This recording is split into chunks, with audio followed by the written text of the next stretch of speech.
Good afternoon, everyone. Live from Silicon Valley, California. This is Spiritual Fitness. My name is JM, and I welcome you all to a program today. What were we thinking? With your host, Vaishishika Prabhu, a veteran bhakti yogi, author, and former monk. I have Shweka helping me out in managing social media today. We have close to 25 members on Zoom and close to 50 members on Facebook. Good afternoon, Vaish. Welcome to Spiritual Fitness. Oh, thank you very much, JM. I'm glad to be back here, trying to get spiritually fit here today. Welcome, everybody. Really nice to be back with you. Thanks for joining again. And today we'll be discussing a little bit about how the world is the way it is.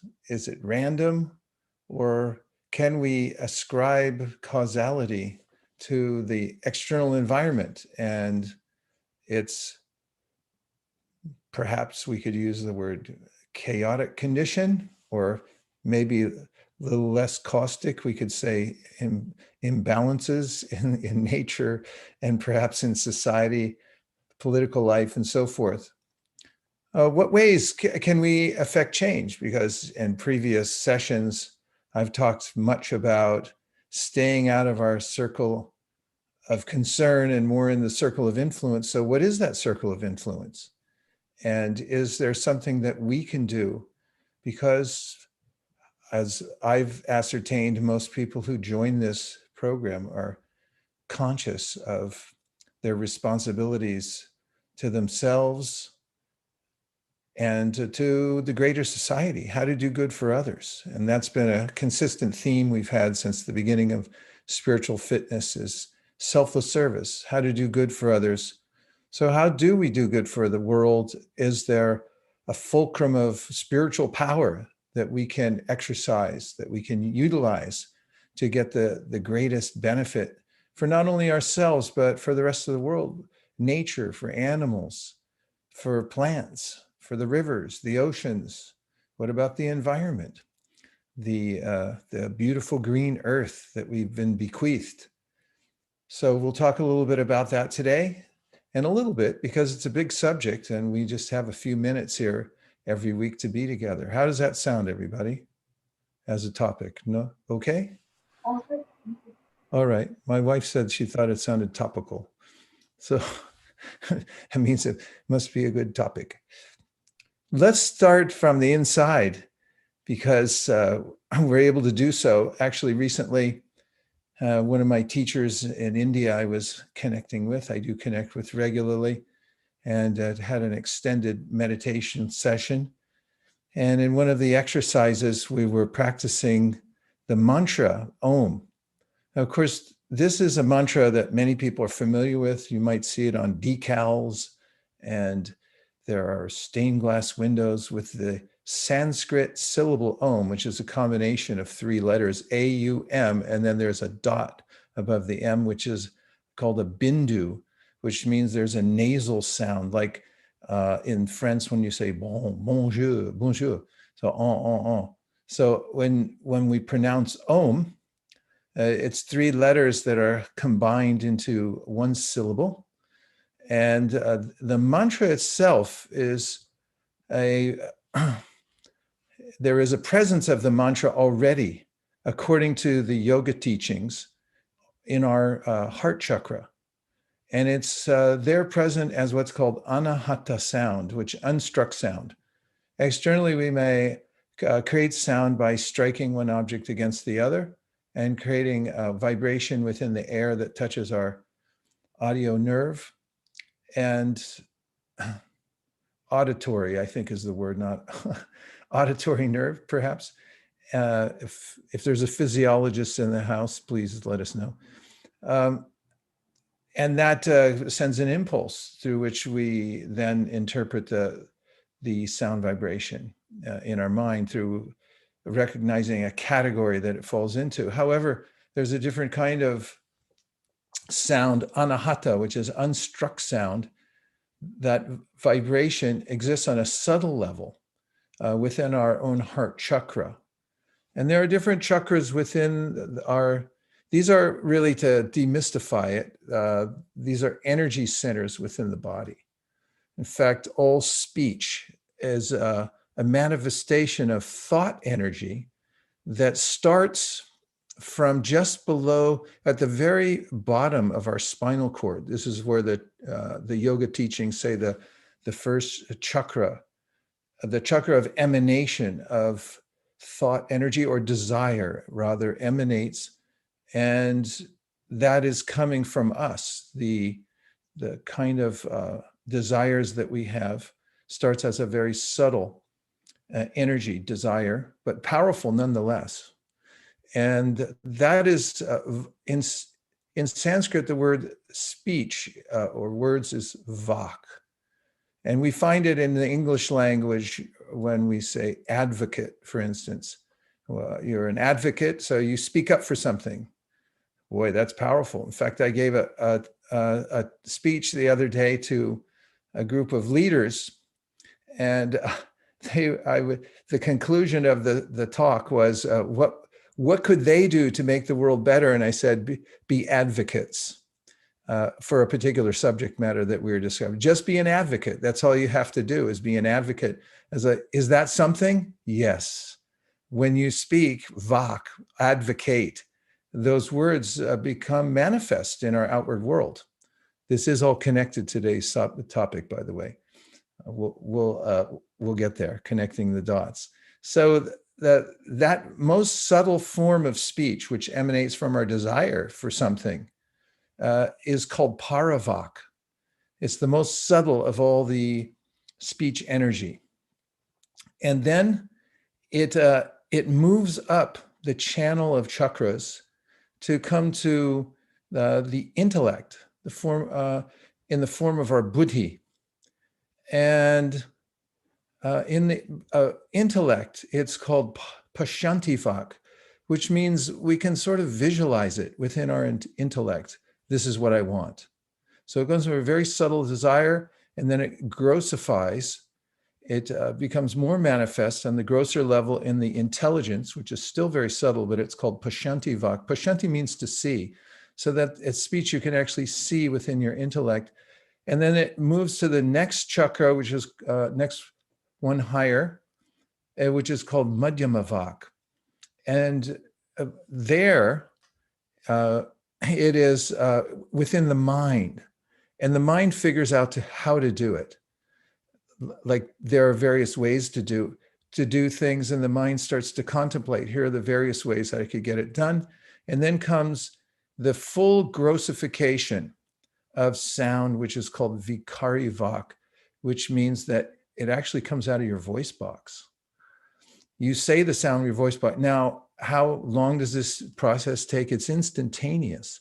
When the desire arises, we don't even notice a lapse between the desire and then I say it. In fact, that sometimes gets us in trouble, doesn't it?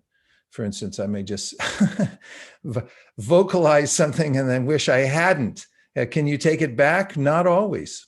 You said it, and now it's out there. It's manifested. You manifested that desire that was in. So we've talked about in previous classes, one of the most admired qualities in a yogi is his or her ability to control speech. This is called vachovegam, the urge to speak. You don't just say anything, because you know you're manifesting when you're speaking. You're making your desire known. It comes out into the world. That's just a brief touch on this subject. There's a lot more to say about it, but how we manifest through speech. But the reason I brought it up is when we do mantra meditation, we're actually doing a kind of reverse engineering, because the way that we may be speaking, the way that we are speaking, is a manifestation of our own consciousness. And the way to purify our inward world, our heart, mind, or what we call the chitta, our consciousness, is through mantra. Mantra means on the vikari level. That is, I'm actually using my vocal cords. I enunciate a syllable or a group of syllables, which are a sound formula, which are inherently non-material. And then the process goes in reverse. They begin to affect change going back down the chakras till it comes back to the very essence of our consciousness, which then gets purified by that sound vibration. So one of the greatest teachers of mantra meditation, who traversed the Indian subcontinent barefoot as a monk 550 years ago, his name was Chaitanya, and is renowned as the world's greatest authority on mantra, gave in a poetic rendition of the teachings of mantra meditation this Sanskrit verse says, Cheto Darpana Marjanam. It's a very beautiful phrase. It says, Cheto, which means our consciousness. Darpana means that our consciousness is like a mirror, and marjana means to clean. So we can clean the surface of our consciousness from the mantra itself. And when we say the mantra, it starts to change the vibration that goes all the way down through the various chakras. And then we'll notice a difference in the way we look at the world. A monk I was speaking to early this morning, who was on the East Coast, when I pinged him because I had a question for him, and he wrote me back immediately. He was done with his morning duties and meditations. And when I got him on the Zoom, there was a lot of light coming through his window. Could have been coming from him. But, I said, how are you? And he said, I had a good morning. So he got up very early, gets up very early in the morning, and goes to bed very early, gets up very early. And he did his mantra meditation for quite some time in the morning. Monks do that. They have the luxury of that. And so he said two words, yoga bala, or mantra bala, which means strength through mantra. Bala means strength, and mantra means to repeat the syllables, the non-material syllables. So you actually get strength from it. So I was asking him to describe what he went through and what the process was, but he only gave me those two words, which by that he really meant, if you just practice it, you'll notice for yourself that you get the strength. How will you know? Well, how do you know when you're full? When you eat. When you eat food, does anybody have to come and ask you or reward you with a certificate and say, now you're full?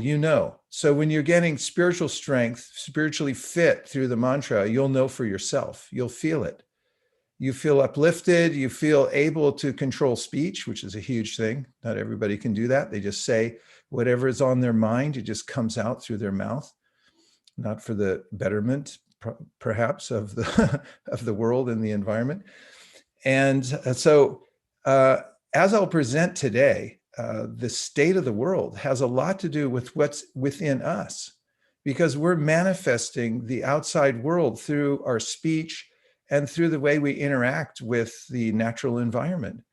And on an individual level, to the degree that we're conscious, to the degree that our consciousness is cleansed, that we're feeling spiritually fit, to that degree, we can have enlightened interaction with the world. We see the interconnectedness. I mean, the ecology movement is really kind of spiritual in a way. It means like, hey, wait a minute, it's all interconnected. There is a connection between everything. There's a source to all these energies, and there's causality. What I'm doing really matters. This is a metaphysical principle, or you could even say it's just a physical principle. So we'll look at some of that. But first, let's try this mantra Om. It comes from, according to modern scholars of literature, it's the oldest book in the world. You know what that is? Called the Rig Veda.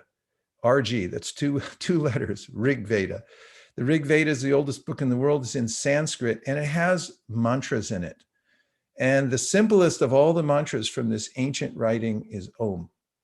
It's A-U-M, but it's pronounced O-M with a little nasal, Om, like bonjour.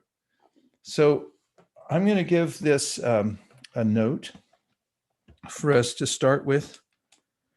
And please just, when you say the mantra, Om, I'll demonstrate, I'll say it, and then I close my lips and let it vibrate in your voice box and feel the vibration in your solar plexus.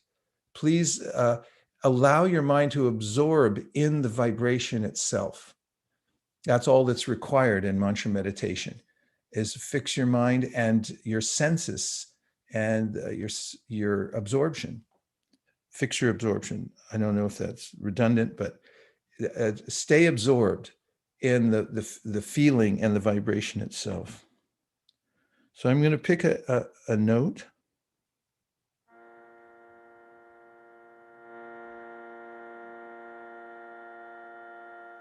B flat.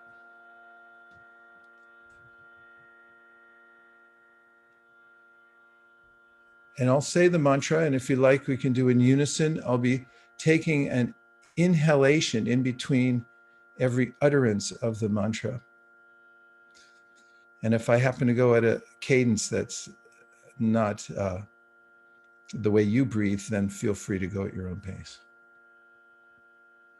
So if you try sitting up a little straighter than you were a second ago, and then close your eyes and just feel your breath for a moment. And then exhale, inhale.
Now, please keep your eyes closed and just notice your consciousness, how the vibration that you created has an effect on your body and your mind.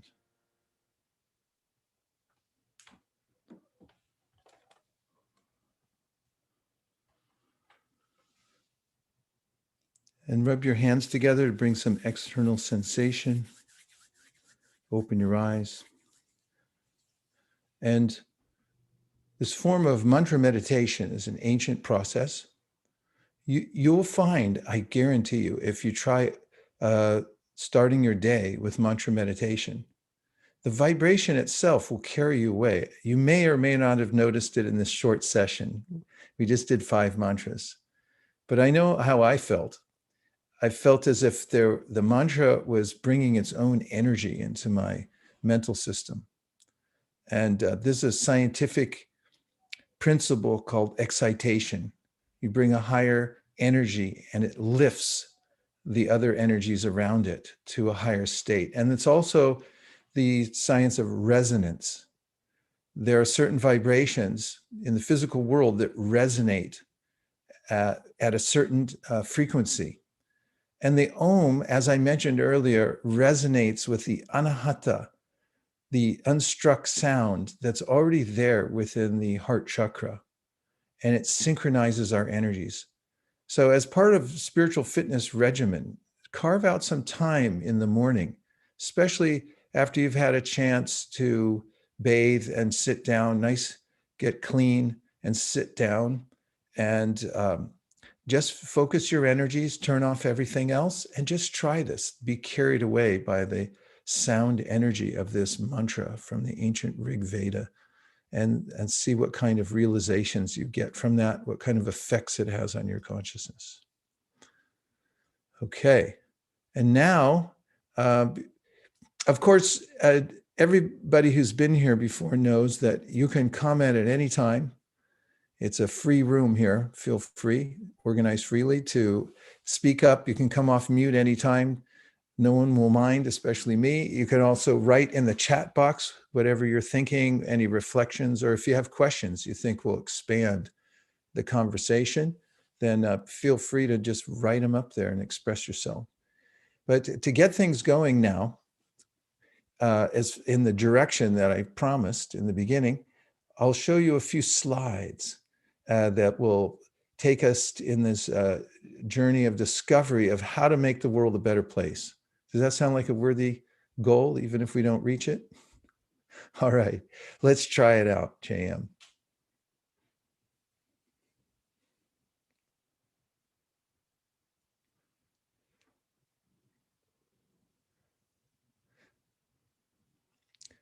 Okay, so there's this colloquial phrase, what were you thinking? So in a collective way, one might look at the world and say, what were we thinking when we organized or didn't organize and ended up with some sense of, perhaps, I don't know, maybe it's just me, you can correct me if I'm wrong, but I sense there's a little angst in the world about certain things, economic conditions, maybe the natural disasters and imbalance in nature and inequality in wealth and many other pressing topics nowadays. There seems to be kind of imbalance. my uncle said +1. And Rajiv, I saw your comment. We'll come back to that. I like it very much. So the simple answer is we weren't thinking. I mean, that's one simple answer. That's why I said it's simple. There are other answers to it that we were perhaps thinking in retrograde ways that could be improved, perhaps. And that's what we'll talk about today. So it's important to get together and brainstorm like we are now and talk about it. So, I mean, there's a lot of ways we can categorize some of the problems in the world. I like the picture there. A few ways we can talk about this are overconsumption and concomitant waste. I mean, you know, before the pandemic, I used to fly a lot. I was at about 170,000 miles a year. And it always struck me when I was on the airplane, how even a 1-hour flight would fill up like several huge plastic garbage bags with plastic cups. They put down a cup for somebody to have a sip of water. And then back in the plastic bag it goes. And I was multiplying that in my head by thousands of flights a day all over the world, just from an airplane, what to speak of everywhere else. As there's this idea of consuming and not being mindful about how one's consuming. So that's one of the points, overconsumption. And then there's the wealth inequality, which is actually a principle that's discussed in the ancient wisdom texts, and it has to do with taking more than one's quota. And then third topic is environmental crises, not seeing the interconnectedness of all beings. That's kind of the root cause of it, according to what I'm going to present today, and part of its solution, reversing that. So here's a question for all of you, just a general question, but while I was putting down some notes for this presentation, I was wondering what you all might think. Can we connect what human beings are doing to the disasters facing us today? So that's the question. And chat box is open. The forum is open. You can unmute. Can we connect what human beings are doing to the disasters in the world today? What do you all think? As I sit back and wait for the opinions to come pouring in through the chat box. Karina, absolutely 100%. I think we can. Yeah. We just have to believe in it, be optimistic about it, and give it a try. One thing that I learned for this week is, it's sort of connected to this thinking is, random act of kindness, right? Sometimes small thing can make someone's day bright or bring a smile. Like, doesn't have to be involved in you make a huge donation of money, or you contribute such a big invention. Doesn't have to be that big. A small gesture, like if you are waiting in line, right, you just let someone pass you, you let someone come in, or that small gesture, if everyone put that, even just that one small gesture every day to someone, that makes a big difference of how human can start to change their mind and be kind to the Mother Earth, to everyone, and be considerate to the next generation and everyone else around them. Wow, just hearing that gave me a little solace. Thank you, Christine. You know what that reminded me of, Christine, when I was in high school and had to take driver education, and they showed us this film called Courtesy is Contagious. And it showed us a sequence of events, somebody pulling out of their driveway in their car, and then the person on the street let them out. And then that person who was pulling out felt positively affected, and at the next intersection passed it on to somebody else. And there was a chain reaction that went around the whole city. And I thought that was quite a metaphysical presentation, even in the driver education realm, after all, right? Yeah, definitely. And that's why I'm thinking it's good to be optimistic. Why not, right? If we don't give it a try, little, even to start with something very small, right? That eventually it will stack, right? There's a term for it, right? It's like a compound benefit, right? It will consolidate eventually, right? If we continuously, practice this, have the same mantle, same direction, right? We will get there. Well, I think we should vote and put you in charge. I like the way you think. In Japanese, there's a phrase, "Chirimotsu mereba yamatanaru," which means that little grains of dust add up to a mountain. And you're so right. The subtleties, they may look like small things, but actually they have an inordinate positive effect. What else, JM, do we see up there? Can I add something to that? Please. Yes, I actually, just to build on what Christine mentioned, actually, last week when I was having a morning walk, I saw a, maybe old lady who was in maybe her 60s or maybe 70s. As she was approaching, as I was walking on my side, I thought she's going to walk. So I just wanted to change my route because, COVID, I just wanted to make sure there's no problem. But she suddenly crossed the road and then said what she's doing there on that side. But she picked the polythene. There was 2 polythenes there, white color. Nobody was noticing that it was bit rain, it was raining a little bit on that day. And she just picked it, kept with her, and again crossed the road, kept on walking. And I think her house is maybe somewhere nearby, I don't know, but she then dropped it and the trash which was there on that one. That was like nobody was noticing her, what she is doing. And that little gesture, as Christine was mentioning, to the environment, to our surrounding, how we care about that one. And that piece of polythene, I also probably didn't notice that one, but she noticed it, she took the action. And that has a very impact on me. And I just wanted to share, how a tiny bit what we can do from our part, same for the environment, and little bit of a selfless service, which we do. That is very appealing. So I just thought. Yeah, these are good points. It's adding on to what Christine said. There's There's a way in which when one feels some sense of integrity, one does integrity really, we do the right thing even behind closed doors, nobody's watching. We just have this sense of doing the right thing, doing good, of being situated in selfless service always. And there's a way that when we do that, actually it has a an effect. There's a consequence to that adds up. And as you both brought up, what if everybody did that? So, and that's emanating from a state of consciousness. And what if we do the opposite? A little bit goes a long way, right?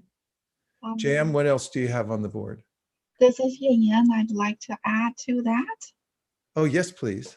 So in Chinese, we have a saying that don't do something bad just because it's tiny.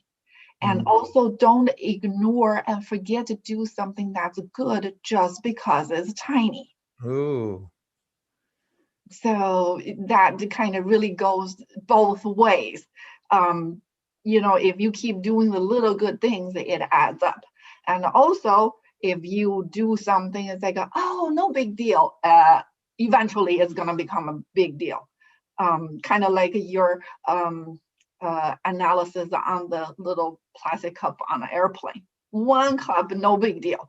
But you aggregate everything, then it fill up several rooms or maybe soccer fields. So what I do, because I have dogs, and so I always carry doggy bags, and I used to just, pick it up and throw it away. Now that I don't do that anymore, because that one bag still has more room to hold additional stuff. So I just carry it with me. Along the way, if I do see dog poop on the side and nobody had picked it up, I'll just pick it up because I am already using this bag anyway. I just pick it up and carry it all the way to the home and drop it in my trash can.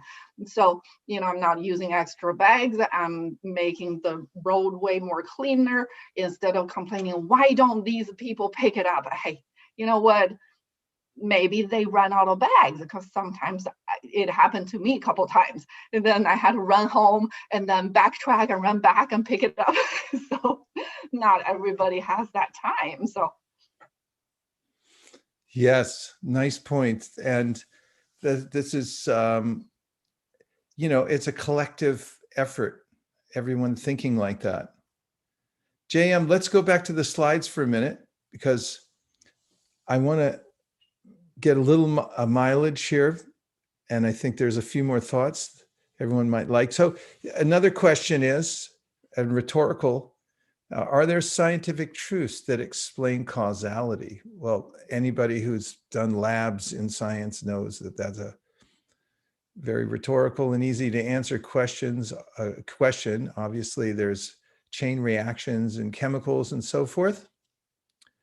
And does that science apply on a subtle level too? Well, in modern science, there is a lot of research now about artificial intelligence using to predict natural disasters, to see what's coming. So we can ask a bigger question. Can we see what's coming? With tsunamis, you get a few minutes to get to higher ground as a warning. Maybe a little longer, maybe half an hour or something like that. But it's not much time, but something. So can we connect the dots between our mentality, the kind of consciousness we have, and what we are manifesting in the world? This is the main topic. And this is a program about spiritual fitness. What kind of effect do we have on the environment individually and collectively due to the kind of consciousness that we maintain? And the Veda just means knowledge, actually, but there's a body of, I refer to this so frequently on this program, wisdom texts and so forth that comprise various categories of knowledge, and one of them is metaphysical knowledge, starting with what's called the Upanishads, that talk about the difference between yourself and the material world, including your material body. And they say, yes, there's a source of predictive knowledge dealing with the subtle laws of nature. There are very, very subtle laws of nature that we're involved with or perhaps implicated in. So welcome to the law of karma. Poor little guy sitting there, and we see what's coming. He may not. There are ways in which our thought energy, the way we manifest it, with the way we cultivate it, and then its subsequent reactions come back to us in various ways, collectively and individually. And there are ways of refining our consciousness. And when we refine our consciousness, our environment becomes refined also. And we're able to deal with the world in a more enlightened way. I referred to the Upanishads a moment ago. One of the main themes there in these ancient literatures, thousands and thousands of years old, written in Sanskrit and pithy language, very simple codes, mantras that describe the ways in which to live in harmony with the world, with nature, with the environment. And so one of them, I'll repeat the Sanskrit actually, just to give a sense of authenticity, but this is a verse I learned when I was in my teens, living in an ashram. Ishavasam idam sarvam yatkincha jagatyam jagat tena tyaktena bunjita magridha kusaswidanam. This is a mantra which describes how there's a plentifulness in nature. If we look around, it's actually amazing how plentiful it is. Just in my garden, I have several fruit trees that keep giving and giving and giving and giving, and they're ready to make more trees and so forth. So there are enough resources on the earth to maintain any number of living beings. This is the implication of this mantra from the Upanishads. There's a caveat.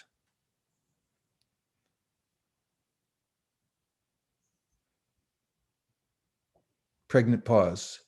And that's within the mantra itself, tena tyaktena bunjita, which tena tyaktena means to set something aside for oneself, for your use, for your enjoyment. And so it says nature has set aside for us a certain quota. So the admonition is, be satisfied with your quota, don't encroach on the resources of others. There's such a thing as enough. There's such as a thing as of having everything you need. Don't then start taking from others just for the sake of piling it up. What's the use? You can't consume it anyway. Oftentimes animals, they'll take just what they need and then they fly away. Of course, there are some pack rats or squirrels that hide things for the winter, but that's their quota. They have a certain quota and a way of storing things. The human mind may then come up with ways of taking more than one needs, and not sharing with other living beings, other humans, other animals, giving enough space for everybody to live. So a spiritual culture is one in which one follows this particular prescription, is have enough for what you need. There are a hierarchy of needs, and there's only a certain amount of material goods that we actually need to be completely happy and satisfied. I was listening to an interview with George Harrison. You remember the former Beatle? He passed away in 2002, unfortunately. But in the interview, he was talking about when he said, when you become rich and famous, then you realize that this really isn't happiness. There's nothing in this that satisfies inherently my innermost needs and desires. I'm not happy just because of this. It's a little bit more convenient sometimes less convenient, but that's not where satisfaction comes from. And the sociological studies have shown that there's only a certain amount of material protection and money and things like that we need in order to come to a level of satisfaction. After that, you take more and more and more, and it's not really necessary. So it's not talking about living in poverty or anything like that. It was just being conscious that there's so much you need, and past that point, you may be hoarding and taking other people's quotas. Sensitivity to that. So then the metaphysical literatures like the Bhagavad Gita in its 16th chapter says, beware of certain impulses that burn like fire, that get out of control, like anger and greed. And they obviously, as we've perhaps experienced ourselves, they can manifest themselves externally and do. So external maladies in our lives and in the world emanate from internal impulses. And what does mantra meditation do? What does the lifestyle of living according to dharma or balance with nature do? It helps us to feel satisfied inwardly and to be able to overcome anger and greed. So that's whatever we're doing in the world, manifesting, or what Christine was talking about, and what Rajesh mentioned, and others, that there's a way of living that's more in line with selfless service and giving. And that's actually a satisfactory lifestyle, or I should say one that gives actual satisfaction. So external health and balance start from within the heart and mind. So the qualities of selfless service, the impulse for selfless service, doing good for others, and giving back, and compassion, these are metaphysical. You can't measure them with a meter. They come from the spiritual heart of beings who feel goodwill when they feel satisfied, when they've overcome greed and anger and so forth, through spiritual balance, spiritual fitness in their lives. So these are what's valuable in a spiritual culture. And this is the predominant thought of this, or one of the predominant thoughts of this presentation, is that our thoughts manifest our outward reality. I spoke in the beginning about the scientific way that the ancient Vedas, the wisdom literatures, describe how our thoughts become manifest through our speech, our desires. They come up through the various chakras, and then we speak and we manifest what's in our world because of what we speak. When we have contaminated thoughts, we speak contaminated words. We ask for things that are not good for us, not good for the environment. When we're feeling satisfied inwardly and we're happy, and the natural metaphysical qualities of compassion and an impulse for selfless service come out, that's the way our speech is. In fact, there is an ancient phrase that describes the speech of an enlightened person. It's called mukhya prasadad. Mukhya means mouth. What comes out of the person's mouth is for the good of others. It doesn't necessarily mean that one isn't a teacher and doesn't correct somebody or say something that's meant for their improvement. It's not about being Pollyanna, but what it does mean is that the intention of the person is to serve, to do good for others. And therefore the vibration is different. When it comes out, it's helpful, it's purifying to others. When the consciousness has gone awry, when it's covered with anger or greed and unfettered hankering, then the kind of words that come out that manifest in the world have to do that. They actually start manifesting outwardly in society that is out of balance, in which there's conflict, and that unnecessary conflict, inequities in wealth and in society of all kinds become manifest externally. So I'm trying to prove the point here of my theory, and that is that what's inward manifests outwardly in the world. And therefore, there's a few more thoughts here that can make this practical. Here's some solutions, spiritual solutions. One is find enjoyment in spiritual realization instead of consumption and impulsive gratification. I'll say that again. Find enjoyment in spiritual realization instead of consumption and impulsive gratification. Okay, let's come back into the room just for a minute to discuss this. So I just wanted to say something on a very practical level. I have some friends that are from Russia, and they used to invite us over to their home. They moved away, but whenever we'd go over to their home for dinner and then spend time with them, they'd always, right after dinner, the whole family would pull out instruments, and each one of them played an instrument. There was a pianist, a guitarist, a violinist, and there was even a painter in the family. It was always such a consuming evening to go over there, have some Russian cuisine, and then they would all perform. And there was a sense of kind of joyfulness and a satisfaction. And I asked my friend, my Russian friend, I said, how everyone in the family has perfected some art, musical or physical art, painting. I said, is this common in Russia? Because I find, it seems to me, this may be just my own perspective, that the Russians that I know have, there's a lot of artists and a lot of really good musicians, at least in my circle anyway.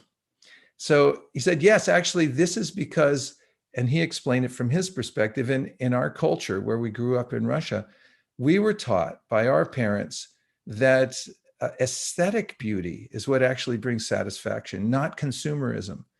And he said, we didn't have anything to consume when we grew up.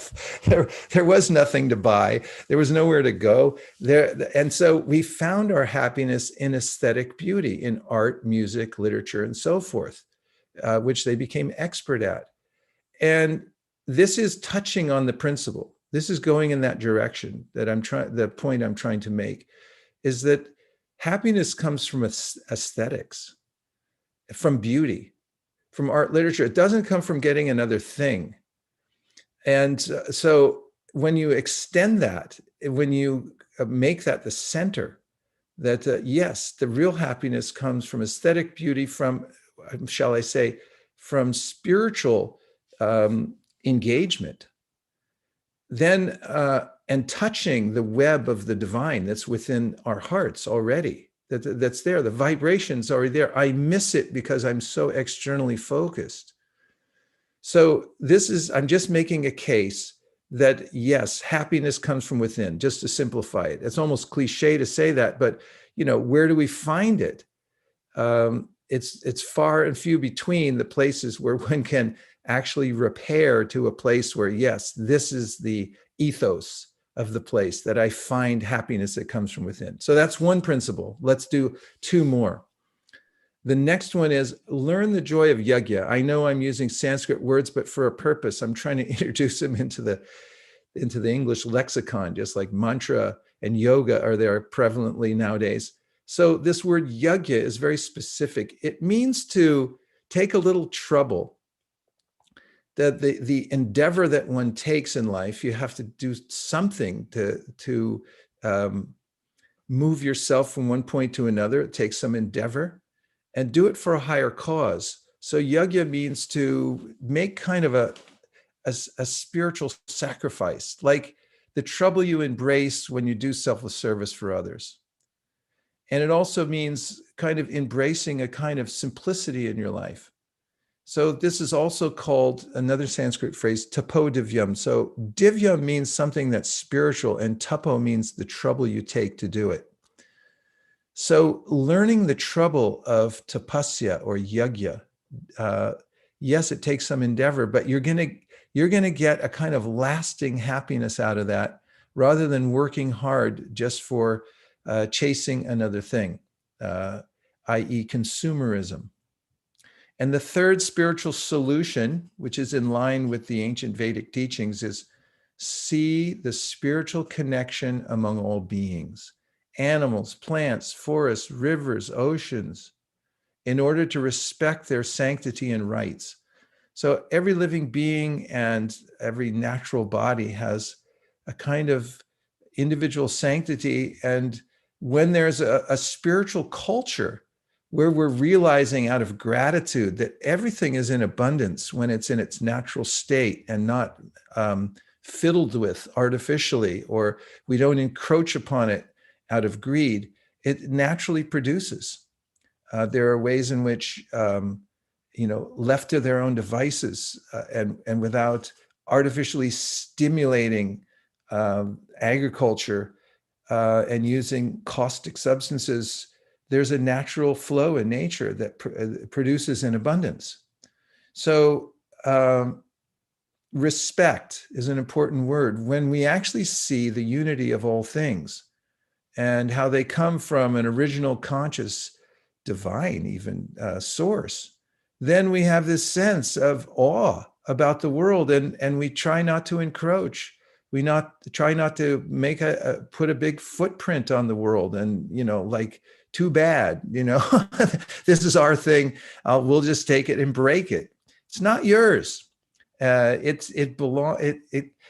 travelers here. We're guests in somebody else's home. This is the spiritual perspective. It's not ours to take. We're loaned everything, our bodies, our properties, everything like that. And we have a right to use them, but not to encroach upon others.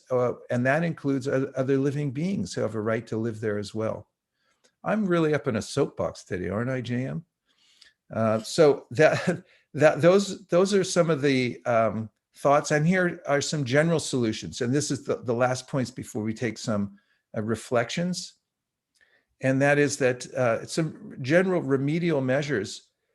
We should have some remediation. I'm pontificating now as far as general policy in the world, if I were king kind of thing. And that is remediation. We should clean up the mess. There should be an effort to actually clean it up and do something about it. I'm talking ecologically, especially. There are other ways as well. And innovation, scientific innovation obviously can be used to continue our ability to consume efficiently and sustainably. And numbers 1 and 2, innovation can be achieved through economics, science, and technology. No harm in using all those things for a good cause. And number 3, cultural change. Modify our cultural behaviors, starting with ourselves, meaning thinking, what is our priority? As some of you said, Christine got it all started with talking about random acts of kindness and so forth. Where do they emanate from? A sense of spiritual integrity and fitness within oneself, and they emanate outwardly to the world. So there is my, 53-minute pontification for the day. And let's take some reflections or comments or questions or anything that's already on the board. Hey, Vice, I had a quick question. Yes, please. So ever since I first took the 21-day challenge, I don't know, months ago, this selfless, I always felt more called for my selfless service acts to serve nature or to serve the earth versus acts focused on serving people. I'd love to I've always wanted to, I was waiting for this time, for today's talk, to get your interpretation of that maybe unconventional exemplification of selfless service.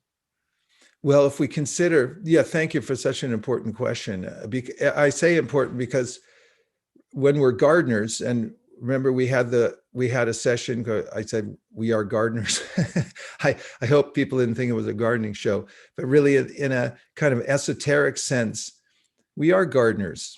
We grow things, we grow thoughts in our minds, we water them, and we sow seeds in the world in various ways. When we see the interconnectedness of everything, and I say frequently on this program, looking for our original conscious source, is there a root cause behind everything? And can we water there? Can we do our service there so that it waters all the leaves and branches everywhere?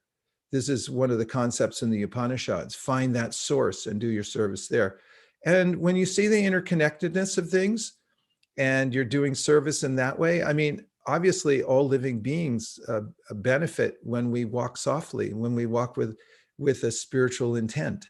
So stereotype service that, you have to do it in this way or that way, or it all gets through a bureaucracy, and that's the way it has to be done, may be outdated. There's a way of everyone networking together to do certain kinds of service, and certainly reaching, doing things in nature benefit all others. In fact, in the ancient Vedas, there are various ways in which this is described. For instance, planting trees is considered one of the most what is called sukriti. You get to you give benefit to society, and you get benefit for yourself by planting trees. It's a long-term proposition, a tree. But you plant. I have a friend, that's one of his main jobs, and that's all he does. Actually, he lives in India, and there's a certain area that he's organizing funds from all over the world all the time. He lives very simply. He's a monk, but that's his thing, planting trees. And, it's a place I've been going for the last 25 years or so, and I see the results of his work. And when people come through there, they get shade, the animals get food, everyone gets served. So yeah, absolutely, it's a valid way of serving. And it's very much needed. I got a question. Yes. Probably it's more about principle. So is being passionate about something depending on impulsive gratification, like if one lives like that? What a good question. I mean, I'm waxing passionate on this program today a little bit, and the principle given in the Bhagavad Gita, we'll go back to that ancient wisdom text, 5,000 years old, and it gives us basic principle. We're passionate by nature, and not, I'm not talking about in a mindless way, passionate that I just go for anything, but we have ambition, we have desire. It's the nature of the living being, the consciousness. I think, therefore I am. I have thoughts, I have desires, I have ambitions that can't be snuffed out. That's a misnomer according to the Bhagavad Gita. However, when those ambitions and passions are expressed in a way for doing selfless service, then they become, they're not only balanced, they're and aligned, but they also become a source of spiritual energy. So yes, all of those things can be channeled and should be channeled according to the Bhagavad Gita, that they become spiritualized. Just like when you put an iron rod in fire, the rod becomes transformed into fire. So whatever you use, including your desires, your intentions for a higher cause, for spiritual service, that transforms the material into spiritual. The material world actually isn't material anymore. It's like that iron rod, it becomes transformed. So very much so, according to the wisdom texts, use your ambitions for a higher cause. And then you're aligned properly, and it will flow into the world in such a way that it will do good for others and do good for yourself. Did that answer the question? Yes, thank you. Okay, good. Yeah, Nyan wanted to share a story related to that. So I have a little story to share. It's about passion. So I attended a seminar called Your Life Passion. So this lady asked a question, say, in the morning, why do you get up? You say, oh, if you say, I need to get up because I need to work, I need to make money, okay, fine. Or you could say, hey, my passion is I want to get healthy, I want to be healthy, or I want to spend time with my family on vacation. Then, yes, ultimately you have to go to work, but your goal for going to work is so that you can enjoy that weekend when you don't have to work. That makes it super special. And you can also have the money to spend with your family. So it's kind of like she asked to say, list your top 3 passion, not a whole long list, but really distill it to just top 3. And don't put money as one of your passion, because ultimately that is not a problem. That is not an issue. You just find out what's your passion, and then the resources needed to complete your passion will fall in place. And so at the time I was going through a divorce, and kind of chaotic. My job is changing. And so I went to that and I said, okay, what do I need? What do I want? And what do I feel passionate? I could have said, hey, I want a boyfriend, but that's what I want. But it's not like my life or my passion. So I came up with my passion at the time is I want to save more homeless dogs, that, you know, connect them with people who want dogs. And that is my passion. And so guess what? Because I said that, I had rescued 3 dogs, and I get to know my now boyfriend through one of my dogs, because he definitely needed help and he was there to help. And then through training him, now we developed a bond. And so, you know, now I'm in a place that my ex, my boyfriend, my kids, and we all, we don't happily live together, but we're all kind of happy, amicable friends with each other. So that's just one way of showing you, when you think about the passion, don't think, oh, I'm passionate about making money. Everybody likes money. Nobody hates money. But really, what are you passionate about doing?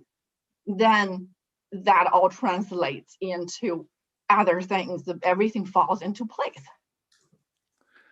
Well, talk about causality and watching it all the way through. Thanks for giving us the detail. As usual, bringing us the vivid examples. Really appreciate it, Yan Yan. Thank you. Thank you, everybody, very much for joining today. I hope that we left you with a couple of thoughts that will bring you spiritual fitness.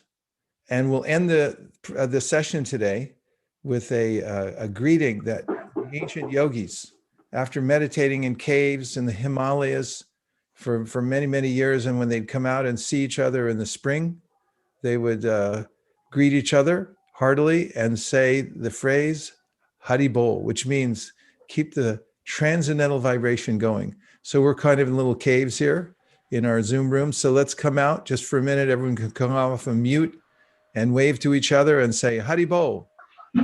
Haribo. Haribo. Hari Bol. Haribo. Thank you very much, everybody. I look forward to seeing you next week.